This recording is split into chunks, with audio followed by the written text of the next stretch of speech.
আপনারা জনসভার পরিস্থিতিটা কি? তাদের মনের কল্পনা হলো এই দেশে তারা রাজতন্ত্র কায়েম করবে। তাদের সেই আশা জীবনে আমাদের জীবন থাকতে আদায় করতে দিব না ইনশাআল্লাহ। দেখিয়ে দিব এই দেশে তাদের রাজতন্ত্র কাকে বলে আর গণতন্ত্র কাকে বলে, তাদের শিক্ষা দিয়ে যাবে ইনশাআল্লাহ। এরপর সেখানে ছাত্রলীগের কর্মীদের সঙ্গে সংঘর্ষের ঘটনা ঘটে। মুহূর্তে রণক্ষেত্রে পরিণত হয় পুরো বিশ্ববিদ্যালয় ক্যাম্পাস। সংঘর্ষের ঘটনায় ছাত্রলীগ ও আন্দোলনকারীদের অনেকেই আহত হয়, তাদেরকে নিকটস্থ হাসপাতালে নিয়ে যাওয়া হয়। সংঘর্ষের পর এক পর্যায়ে পুরো ঢাকা বিশ্ববিদ্যালয় এলাকা দখলে নেয় ছাত্রলীগ।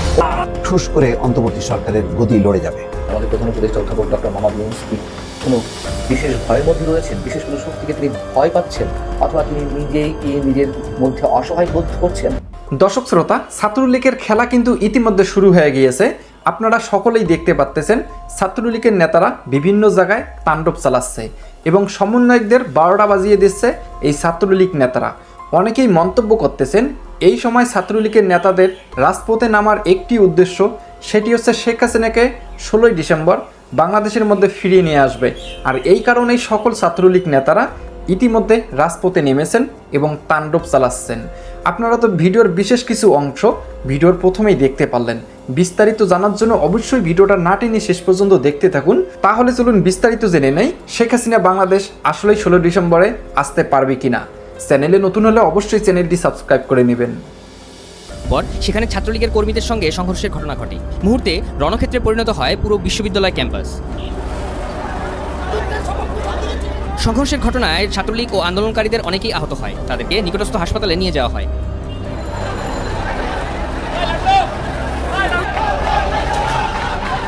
সংঘর্ষের পর এক পর্যায়ে পুরো ঢাকা বিশ্ববিদ্যালয় এলাকা দখলে নেয় ছাত্রলীগ। কাঙালের কথা বাসি হলে কিন্তু ফলে। যখন আমাদের এই অন্তর্বর্তী সরকারের উপদেষ্টা পরিষদ গঠন করা হলো, তখন সবাই খুবই অবাক হয়েছিল যে কেন এই টিমের মধ্যে সবচেয়ে ব্লুটুথ বয় সার্জিসকে উপদেষ্টা পরিষদে রাখা হলো না। এর পরের দিনে আমি বলেছিলাম সার্জিসের কপাল খুলে গেছে, বিকজ একটা নতুন রাজনৈতিক প্ল্যাটফর্ম আসবে। বিএনপি অনেকদিন যাবৎ যেই ভয় পাচ্ছিল, সেই ভয় কিন্তু আজকে বাস্তবে পরিণত হয়েছে। সার্জিস আলম যেই বক্তব্য দিয়েছেন, সেই বক্তব্যের সোজা ক্লিয়ার মেসেজ হচ্ছে নতুন আর একটা রাজনৈতিক দল বাংলাদেশে আসছে। দর্শক, একসময় ছাত্রলীগের দুর্দান্ত প্রতাপশালী, আমি তারে বলবো, তার ভাষণ, বঙ্গবন্ধুকে নিয়ে তার যে বক্তব্য, মানে এমন ক্ষুরধার বক্তব্য বাংলাদেশ ছাত্রলীগের মধ্যে কেন্দ্রীয় কমিটির কোনো নেতাও কখনো দিতে পারে নাই। যেভাবে সে বলতেছিল আমার বঙ্গবন্ধু কবর থেকে দেখছে, আমার বঙ্গবন্ধুকে ব্রিটিশ প্রধানমন্ত্রী কিভাবে রেসপেক্ট করেছে, তারই ভাষণ নামি দামি মন্ত্রী এমপিদের সামনে সবাই অবাক হয়ে শুনছিল। তখন থেকে বোঝা গেছিল যে এই ছেলেটার মধ্যে রাজনৈতিক ক্যাপাবিলিটি আছে। -2 ফর্মুলা নয়, আসতে যাচ্ছে +2 ফর্মুলা। গতকালকে সার্জিস আলম গভীর রাতে একটা সাংবাদিকদের সাথে তার বক্তব্য দিয়েছেন। সেখানে প্রশ্ন ছিল যে বলা হচ্ছে -2 আসলে কি? তো সার্জিস বলছেন যে আমরা যে প্ল্যাটফর্মটা তৈরি করেছি, এই প্ল্যাটফর্মটা এই মুহূর্তে ছাত্র প্লাস জনতাকে কানেক্ট করে নতুন একটা মাত্রায় আমরা নিতে যাচ্ছি। ওয়াই? কারণ যে কোনো সময় শেখ হাসিনা অথবা তাদের দোসররা আবারও এখানে ফিরে আসার চেষ্টা করতে পারে।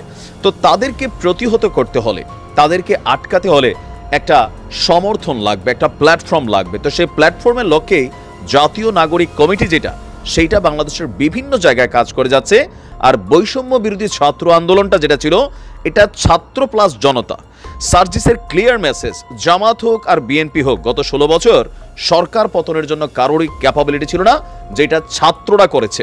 এবার ছাত্রদেরকে বিএনপি বলছে বিএনপি সাপোর্ট দিছে, জামাত বলছে ফুল সাপোর্ট দিছে, এবার তারা বলছে আমরা তরুণরা করছি। সো নতুন বাংলাদেশে মানুষ একটা পরিবর্তন চায়, সেই পরিবর্তনে নতুন একটা রাজনৈতিক দলও কিন্তু মানুষ চাচ্ছে। যদি এই দেশের ছাত্র জনতা চায়, অবশ্যই এখানে -2 দলের পরিবর্তে +2 দল আসবে। তাহলে রাজনৈতিক দলগুলা যেই সিস্টেমে গত 53 বছর বাংলাদেশে রাজনীতি করেছে, সেখানে আমূল পরিবর্তন হবে। তাদের মধ্যে একটা ভয় থাকবে যে আমরা যখন রাষ্ট্র ক্ষমতায় থাকছি, এখন একটা সবারই কাছে এরকম থাকে আওয়ামী লীগের বিকল্প বিএনপি, বিএনপির বিকল্প আওয়ামী লীগ, এখানে আর কোনো বিকল্প নেই। বাট ছাত্ররা মনে করছে, সার্জিস আলমরা মনে করছে এখানে একটা নতুন বিকল্প দরকার, আর সেই বিকল্প একের অধিকে আসা উচিত। তাহলে আমাদের যে বাকি রাজনৈতিক দলগুলো আছে তাদের মধ্যে টনক নড়বে যে না, এখন আর আগের মতন চাইলেই আমরা যা খুশি তাই করতে পারবো না। আর এটার মেইন কারণটা কিন্তু বিএনপি। আমি বারবার বলছি, তারেক রহমান তিনি যথেষ্ট পজিটিভ ইফোর্ট দিচ্ছেন, ঊর্ধ্বতন নেতাকর্মীরা দিচ্ছেন, কিন্তু সারা বাংলাদেশে প্রতিদিন বিএনপির যে লুটপাটের অ্যাক্টিভিটিস 5% কর্মীদের দ্বারা ঘটছে, গণমাধ্যমে আসছে, মানুষ কিন্তু এগুলাতে বিরক্ত হচ্ছে। বিভিন্ন জায়গায় হয়তো এতটা খবর হচ্ছে না, কিন্তু লোকালি এগুলোর ইফেক্ট পড়ছে। আর এই জিনিসটাকেই তারা কিন্তু বলছে বারবার যে এক লুটেরাদের হাত থেকে আরেক লুটেরাদের কাছে বাংলাদেশকে দিবে না। বাংলাদেশের মানুষ এখানে পরিবর্তন চায়, নতুনত্ব চায়। সার্জিসের গতকালকের বক্তব্য শোনার পরে যার মাথায় এখনো মনে হচ্ছে যে ছাত্ররা আর কিছু করবে না, সেটা হচ্ছে ভুল। ক্লিয়ার মেসেজ, যদি বাংলাদেশের জনগণ চায়, তাহলে জনতার যদি দাবি থাকে, তাহলে নতুন রাজনৈতিক দল আসবে। আর সেটার সপক্ষেও সার্জিস যথেষ্ট পজিটিভ বক্তব্য দিয়েছে। এবার আসুন, আমি তখন ভিডিওটাতে কি বলেছিলাম। তখনই আমি ভিডিওতে বলছিলাম যে নাহিদ এবং আসিফ তারা গুড স্পিকার না, মানে এমনিতে তারা যথেষ্ট টর্চার সহ্য করেছে, আন্দোলনকে নেতৃত্ব দিয়েছে, কিন্তু বক্তব্য বা মুখপাত্র যে জায়গাটা, হাসনাত এবং সার্জিস দুইজনের যে কথা, দুইজনের যে ধরেন কি বলা হচ্ছে বক্তব্য, বিশেষ করে সার্জিসের হাসনাতের তুলনায় তার বক্তব্য অনেক মানুষকে টাচ করে। সে যেভাবে যুক্তি তর্ক তুলে ধরা, মানে তার বক্তব্যগুলোকে উপস্থাপন করে। তো ফাইনালি বিএনপি যেটা ভয় পাচ্ছিল, সেই ভয়ে কিন্তু এখন বাস্তবে পরিণত হচ্ছে। আপনি নিশ্চিত থাকেন যে আগামী নির্বাচনের আগে যে কোনো নামে এই বৈষম্য বিরোধী ছাত্র রাজনৈতিক যে দলরা আছেন, তারা রাজনৈতিক দলে কনভার্টেড হবেন। ইভেন তারা চাচ্ছে ছাত্রদের সাথে জনতাকে কানেক্ট করে ছাত্র জনতার দাবি হিসাবে, চাহিদা হিসাবে নতুন একটা দলের আত্মপ্রকাশ ঘটুক। ইভেন তারা যথেষ্ট পজিটিভ ইফোর্টও কিন্তু ট্রাই করছে। কোনটা? বিভিন্ন জায়গায় তারা সমন্বয় কমিটি করছে, আপনারা দেখছেন সারা বাংলাদেশে। তো কিছুটা সমালোচিত আছে, তারা বিতর্কও আছে, কিন্তু রাজনীতির মাঠে আসলে কতটুকু সফল হবে? কেউ কেউ বলছেন যে অবশ্যই এরা ভালো করবে, কারণ বাংলাদেশের মানুষ নতুনত্ব চায়, বিকল্প চায়, কিন্তু বিকল্প তো নাই। আর যে অভ্যুত্থান হয়েছে, এই অভ্যুত্থানের মাধ্যমে আরেকটা দলের অভ্যুত্থান হোক, যেই কারণে প্রত্যেকটা দল ভয় পাবে।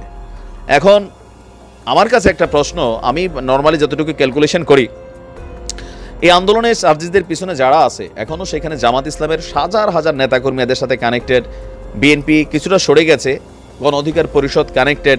তো রাজনৈতিক দল তৈরি করলে এই ছাত্রদের পেছনে ভোটার হিসাবে জনগণের কতটুকু অংশ এদেরকে ভোটের মাঠে সাপোর্ট করবে, এটা একটা গুরুত্বপূর্ণ প্রশ্ন। কারণ এই জাতির মধ্যে, ব্লাডের মধ্যে শহীদ প্রেসিডেন্ট জিয়াউর রহমান, বঙ্গবন্ধু শেখ মুজিবুর রহমান অথবা গোলাম আজম বা সামহাউ, তারা কিন্তু রক্তের মধ্যে বসবাস করে। সময় বলে দেবে। ভালো থাকবে। দর্শক শ্রোতা, আপনারা বিস্তারিত জানতে পারলেন ভিডিওটা শেষ পর্যন্ত দেখে।